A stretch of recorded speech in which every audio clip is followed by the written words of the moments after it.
Greetings, everybody. It's Antoine Mitchell. A lot of y'all out there may know me as GHOST, which is an acronym for God Holds Our Souls Together, or Genocide Hinders Our Survival Tactics. And this is the first of what will be a series of me sharing new poetry with y'all. A lot of this is first drafts, some of it not even a first draft, but just something in the embryo stage. But I just want to get y'all thoughts. I welcome any positive or negative comments. I'm going to start this series off with this piece I posted on Facebook called Blasphemy. This is a piece about Pat Robertson.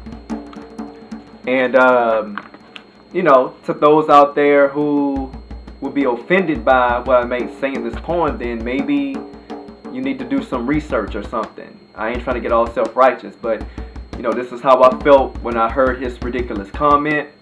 And hopefully after this piece I can move on to something more positive, directed toward the relief effort in Haiti. Much love to anybody that got family in Haiti. My heart goes out to you. And a lot of people don't want to say it. Some people do say it, but Haiti, New Orleans, all that's in one gumbo. All that's in one basket, and heart goes out to both areas, and we still need to help those in need in New Orleans. One love. So anyway, this is called Blasphemy.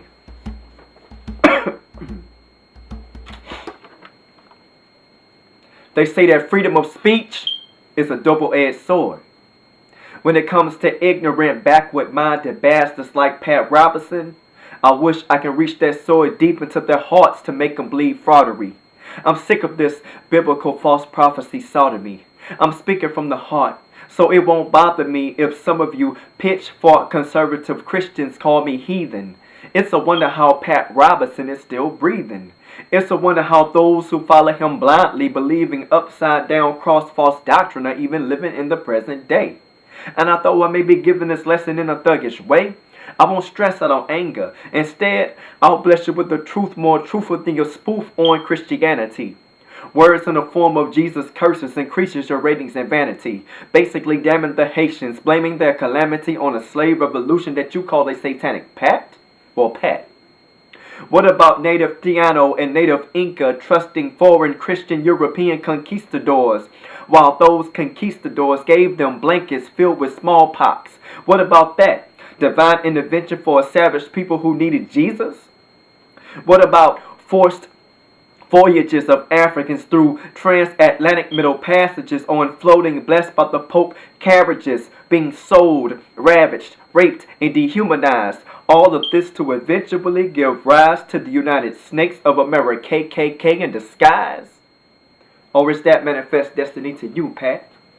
But this ain't no Bash America poem. I'm just putting ignorant asses on blast. Ignorant asses who use storms and earthquakes as an excuse to serve their Jim Jones Jesus juice. Or in Rush Limbaugh's case, oxycodone motives to his devoted Nazi seamen swallower followers, showering obvious white supremacy ideology. Pat, you're a false prophet behind the PBS pulpit, public bullshit with your 666 club of Antichrist, Third Reich, heard and practiced nightly by closed-minded conservative Christian hicks, and some ignorant Negroes too.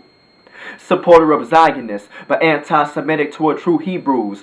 Supporter of the state of Israel, while Palestinians continue to be abused, all to shape twisted apocalyptic views to bring forth Megiddo. But you are so right and holy with your conservative Christian views. You don't see this though. You feel as if Haiti is paying her due and that God decided to send poverty and earthquakes in the wake of African liberation, and that the Haitians would not be in this situation had they submitted to the French. Even worse, you state that they must repent. What the hell makes you so heaven sent?